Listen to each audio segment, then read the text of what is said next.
The origins of Pokemon Black and White 2 speedrunning is a very fascinating tale that involves shifting around a ton of different Pokemon to beat the game with, community votes that change the landscape of Pokemon speedrunning forever, as well as years of trying to fix inconsistencies found within the speedrun by using some of the most obscure options you could think of on the Nintendo DS's main menu. To understand the full picture of the speedrunning history of Pokemon Black and White 2, we first need to go all the way back an entire decade, where we'll find the earliest surviving footage of a Pokemon Black and White 2 speedrun done by a runner named Sinstar. Looking back at this first instance of Pokemon Black and White 2 speedrunning, it was quite clear that Pokemon White 2 was the faster game, and Tepig would be the most dominant of all three Unova starter Pokemon. The reason being is that Pokemon White 2 in particular has a forced triple battle that goes by quite fast, while Pokemon Black 2 deals with a slow forced rotation battle. It's also worth noting the extra fight required inside of Reversal Mountain that only occurs in Pokemon Black 2. As for Tepig, its high base attack, firefighting typing, and solid move pool easily obliterate the competition. Sinstar was so dedicated to using Tepig that he refused to start a run until it had good enough stats, a decent nature, and hoped for not too many encounters early on, since repels weren't available until after the first gym. And despite these circumstances, Sinstar still found plenty of ways to deal with the many problems that occur when resetting for random stats thanks to a brave-natured Tepig that raised its attack stat at the cost of speed. Sinstar would abuse this boosted attack nature by making use of Tackle, since Tepig doesn't get a physical fire move until after the first gym. He would also eventually teach the move Frustration in order to have something a bit more powerful than Tackle as he walked into the normal type gym. But before facing the gym leader Charon, Sinstar taught the move Defense Curl and equipped an Oron Berry. This was likely the most consistent way that Sinstar could think of for countering Charon's strategy of spamming the move Workup. For those unfamiliar with the move Workup, the move has the power to raise both physical and special attack at the same exact time, and the gym leader Charon is quite notorious for setting up to the point where he could one-shot you. He's going to +3. What is going on, my dude? But thanks to this neat strategy, Sinstar was able to walk away victorious and set his sights onto the next gym. One of the best things about beating Charon is that he hands you the TM for Workup after you beat him. This lets Sinstar sweep easily through Roxy's Poison Gym, Berg's Bug Gym, and Elisa's Electric Gym without many issues. Sinstar would then acquire a Minccino and a Solosis for that forced triple battle that I mentioned earlier. Then once the triple battle was over, he would go around until he found a Ducklet for surfing and flying purposes. But unfortunately for Sinstar, it would be at this point that he would begin to feel the drawbacks of using Tepig. But before we talk about these drawbacks with Embor and the rest of the speedrun history, we first need to talk about a certain game. A game that's not only helping me, but also you out by giving out some pretty insane prizes. Because what if I told you that you can not only receive a free legendary plus strong epic hero using my link only, but you could also win a free gaming console. Not only this, but there's also a chance to win some Amazon gift cards totaling up to a value of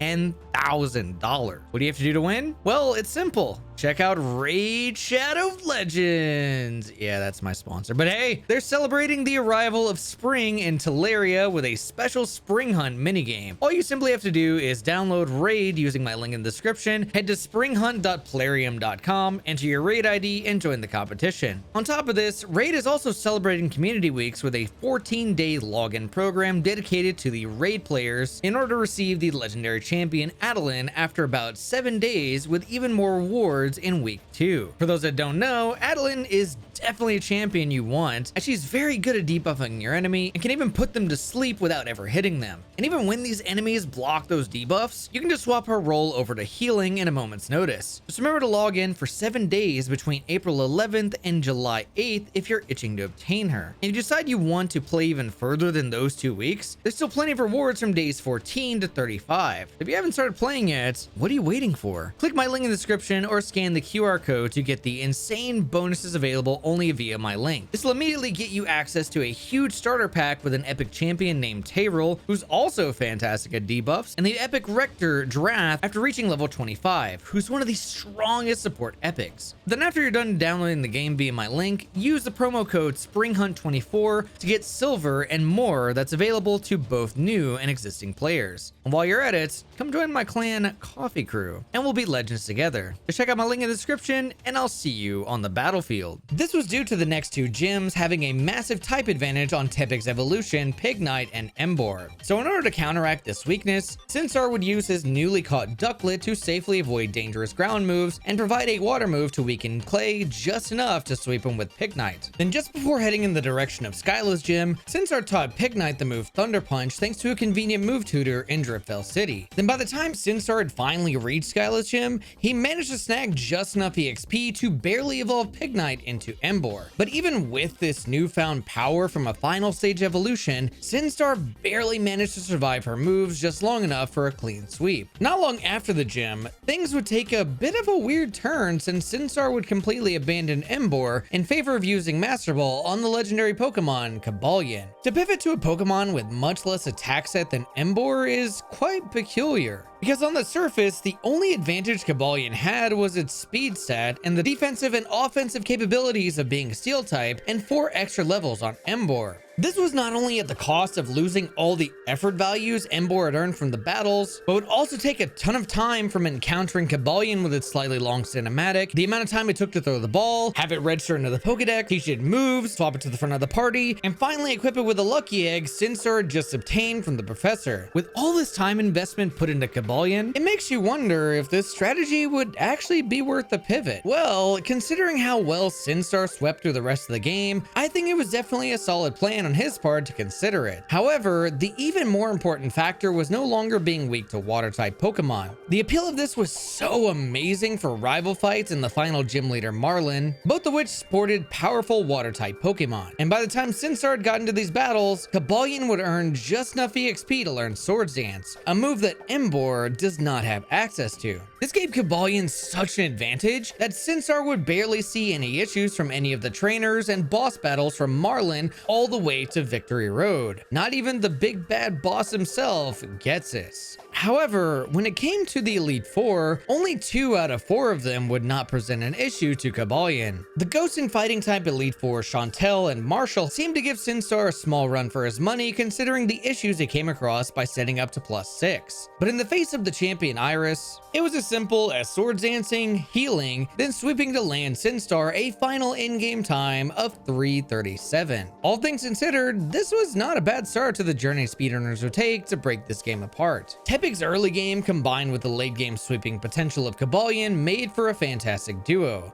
But as time went on, people started to wonder if a different Pokemon could do it even better. And as it turns out, there was another Steel-type Pokemon that could easily throw down with Cobalion that you could grab as early as the 3rd gym. All it would take is destroying the 1st and 2nd gym with Tepig, then as the story forced us into Castalia's sewers to chase Team Plasma, Sinstar would go in deeper into the sewers to spawn a Dust Cloud with a massive chance at getting the Ground-type Pokemon, Drillbur. Its evolution, Excadrill, outshines the Tepig and Cobalion line in almost every way, not only boosting a better attack stat, but just enough speed to outspeed Emboar and somewhat compete with Cobalion. But most importantly, Excadrill had access to spread moves. Excadrill's spread moves come in the form of Rock Slide and Earthquake, and when taking into account how many triple and double battles there are, it's super easy to see why this might just overthrow Cobalion. But the big problem that came with finding and using Excadrill was how long it took to get powerful enough to sweep the game, as well as the consistency of finding one in a Dust Cloud. And to make things even worse, Sinstar accidentally spawned a Dust Cloud in front of the vision of an optional trainer, making it so that he would be forced into a battle immediately after catching Drillbur. This ended up costing Sinstar a total of 3 minutes of time saved by the time he had beaten the 3rd gym leader Berg. But unfortunately for Sinstar, he needed to invest another 2 minutes to enter the desert to grab the move Rock Tomb before Elisa's gym. This meant that he was now behind an entire 5 minutes, which is almost an eternity when considering that this is a speedrun. But all the effort that Sinstar had put in was eventually rewarded, because there was a surprising amount of little things that added up in favor for Drillbur. First off, Drillbur being a ground type meant that it could never be affected by Sand Chip in the desert, couldn't be paralyzed by Thunder Wave, KO'd Elisa's electric gym without much issue, and could also gain the power of a final evolution much sooner sooner than Pignite. And while evolving would add a ground weakness to Drillbur right before the ground gym, this became quite negligible thanks to Drillbur's boosted attack power as well as a free access to Iron Head from the Drift Bill move tutor. But the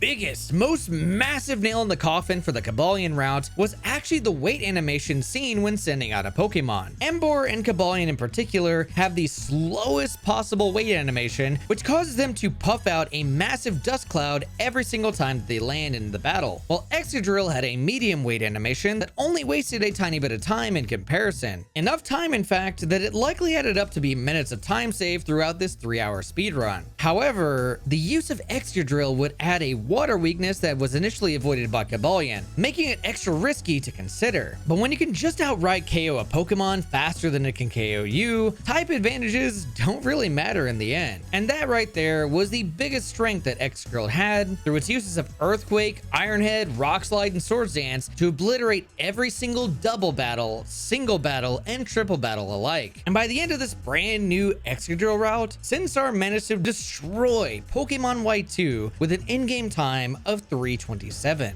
saving 10 entire minutes on the Tepig Cobalion world record. This would cement the Tepig Excadrill combo as the dominant route for quite a few years, eventually lowering the game down to times as low as 3:25. But this wouldn't be the last time that the route took a drastic change to shake up history, since a lot of these runs with Excadrill began to experiment with what's known as RNG manipulation. RNG manipulation in Pokemon games is essentially when a player controls seemingly random events. Things like a Pokemon's stats, wild encounters, and sometimes even trainer battles can be fully controlled. But for Generation 5 Pokemon games in particular, the entire process is much easier said than done. Because unlike manipulations for Generations 1 through 4 Pokemon games, you can't just copy someone else's methods. Instead, it would require a bit of digging through your own Nintendo DS system due to Gen 5 Pokemon games taking RNG elements from your DS's MAC address. Once a speedrunner had this DS MAC address, they would then have to stick it into a program called RNG Reporter that could spit out a ton of information at them. Speedrunners would then need to start up Pokemon White 2 at the exact same time, every time, formulate a path to the starter Pokemon, and then they could get their hands on a Tepig with 31 IVs in every single stat. However, the problem that came with this method at the time was that manipulations had to be formulated purely through console, which meant that you had no save state, no speed up button, and was incredibly hard to hit the RNG seed that you're looking for consistently due to a thing called Timer 0. Timer 0 is essentially a value that Gen 5 games assign to RNG seeds. For Black 2 and White 2 in particular, there are a total of 5 of these values that the game can choose from, which a Nintendo DS can seemingly prefer one Timer 0 over others, which makes the seed searching process even more of a headache when trying to differentiate between Timer 0s. And with zero idea on how to control Timer 0, it was extremely hard for speedrunners to even want to attempt speedruns of Gen 5 with any sort of manipulation. But that didn't stop people like Garfield the Lightning from at least trying. Garfield the Lightning's first few attempts with manipulations had two interesting factors. One was that he was on a Nintendo 3DS, which is the slowest and most inconsistent way to speedrun Gen 5 games due to the way a 3DS tries to emulate a Nintendo DS game. The second is that Garf was still doing the Tepig into Excadrill route even with a perfect IV spread on Tepig. But after a few years, Garf did eventually ask himself, what if we didn't catch Excadrill at all and just use Tepig the entire game instead? Could we maybe get better results even with the heavy weight animation holding Emboar back? Well, as it turns out, we absolutely could, because no matter how lucky you were at getting a Drillbur, the consistency that perfect stats brought to the table was the key to unlocking better times. And that's exactly what Garf did, starting his Tepig runs by timing the exact second he booted up his cartridge, do the movement he had mapped out to get a perfect naughty-natured Tepig with perfect IVs, then destroy the first two gyms with ease. Once he had made his way into Castelia sewers, he would completely skip Drillbur by just running outside of the sewers and continue to use Tepig to dominate the game. And with how things were shaping up, you might be thinking, if we weren't using Drillbur, would there be anything to set this run apart from Sinstar's run that used Tepig all those years ago? Well, quite a bit actually. The cool thing about starting with the manipulation was that you could drag it past just getting a starter Pokemon. By putting in enough work into a manipulation, you could find a path that forced the game to give you 0 encounters going from Aspertia City to Flockacy Ranch and back. But Garf was an absolute madman and ended up up searching for a Psyduck spawn for strength and surfing purposes, saving him time on trying to catch something later on.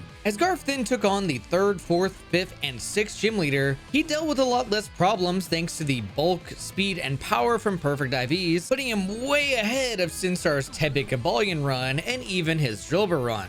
And quite similar to Sinstar's route, Garf would end up using the Driftveil move tutor to teach Pignite Thunder Punch, then evolve it before Skyla, but instead of using Cobalion after her gym, he would just roll with Emboar for the rest of the game. Because even with the advantage of Swords Dance and a superior typing, having access to a better EXP curve and perfect IVs proved to save even more time, since almost nothing in the game could actually survive a max attack Emboar's power. Even Marlin's water-type Pokemon proved to be trivial under these newfound powers, making it quite a mystery as to why no one ever tried just sticking with Emboar up to this point. Because this strategy was so good that it eventually earned an in-game time of 521 from Garfield the Lightning and a 519 from Worcester before a community vote would change the landscape of Pokemon speedrunning forever. This particular community vote was to switch from timing Pokemon speedruns with an actual timer. What a lot of us didn't know at the time was that timing Pokemon runs with the in-game clock was easily the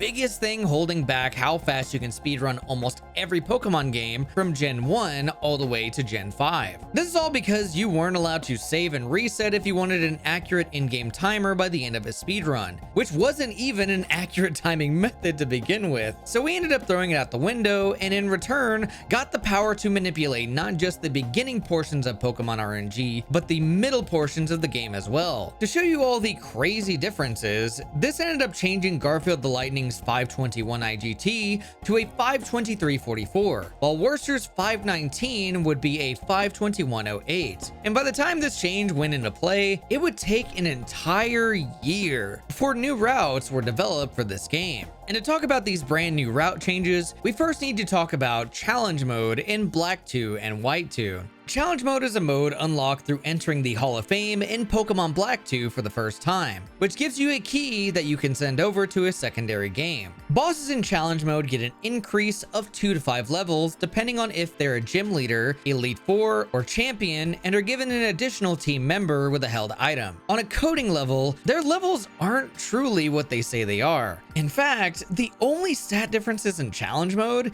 is that all the bosses use Pokemon with 20 to 25 IVs, which translates to just a couple more points in any given stat. But unfortunately for speedrunners, those added party members on each of these boss battles becomes quite painful in a speedrun. So painful, in fact, that Tepig couldn't handle a Challenge Mode speedrun on their own without losing a ton of time, which forced folks like Worcester to use Drillbur, even though Tepig was now the dominant force in any percent. But now with the votes switching RTA over to IGT coming into effect, Worcester now had the chance to invent his own manipulation for Drillbur in a category where it worked best in. Once Worcester got around to working on a Drillbur manipulation just for destroying Challenge Mode, it was eventually asked if this manipulation could be used to destroy any percent as well. And as it turns out, manipulation is exactly what was needed to bring Drillbur out of retirement. While Worcester would be the first person to showcase Drillbur manipulation in a speedrun, Sinstar would be the first to use it in any percent. With Sinstar trailblazing the way to Drillbur, he came up with a very intriguing method for this manipulation. Given the new RTA rule change, Sinstar took advantage of this by saving and quitting in the sewers, changing the time and date, then entering the game at a specific time frame. After about 20 total steps upon re-entering the game, a dust cloud would instantly spawn. But Sinstar still needed to take a few extra steps in order to force it to have perfect IVs, a female gender to avoid a track, and an adamant nature to crush the competition. However, this puts Sinstar quite behind the Tepig world record throughout the entire run. So far, in fact, that by the time he beat Berg, he was an entire 4 minutes behind that world record. Much of this was due to saving, resetting, catching, then training Drillbur up just to be strong enough to solo the rest of the game after Berg. But at the very least, Sinstar would no longer need to take that nasty 2-minute detour for Rock Tomb thanks to the manipulated stats. And slowly but surely, time was saved on almost every single split compared to the Tepig world record. This strategy ended up saving time on not having to shop for X items, the ability to use spread moves, a crazy fast wait animation, having enough party members to fight that forced triple battle, and the absolutely busted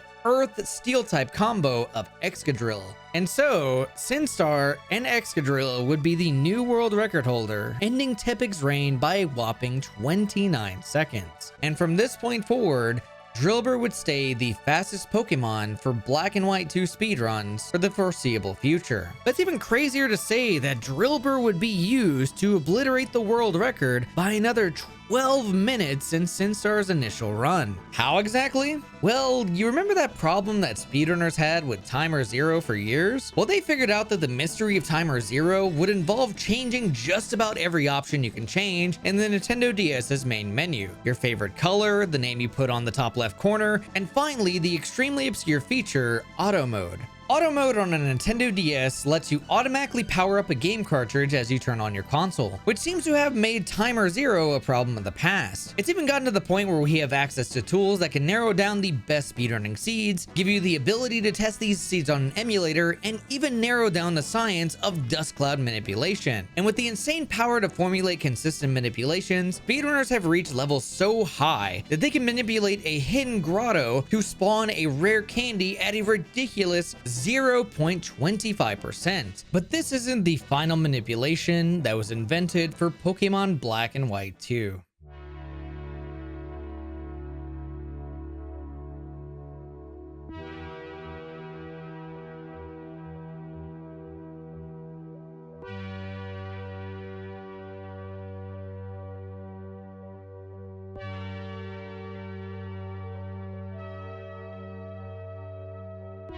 The skip you just saw saves a total of 13 seconds throughout the game, and is the final strategy used in the current known history of Pokemon Black 2 and White 2 speedruns. And as of this video, the current world record of 308.29, held by Minnow SR, has yet to do this dust cloud rippling water manipulation, so only time will tell when this strategy will shatter things even further. But in the meantime, if you'd like an explanation on that crazy dust cloud water bubble trainer skip strategy, check out these videos right here, consider subscribing, and don't forget to use my QR code to download Raid Shadow Legends if you want to help out the channel, while also entering to win some sick prizes like champions, Amazon gift cards, as well as a crazy gaming console.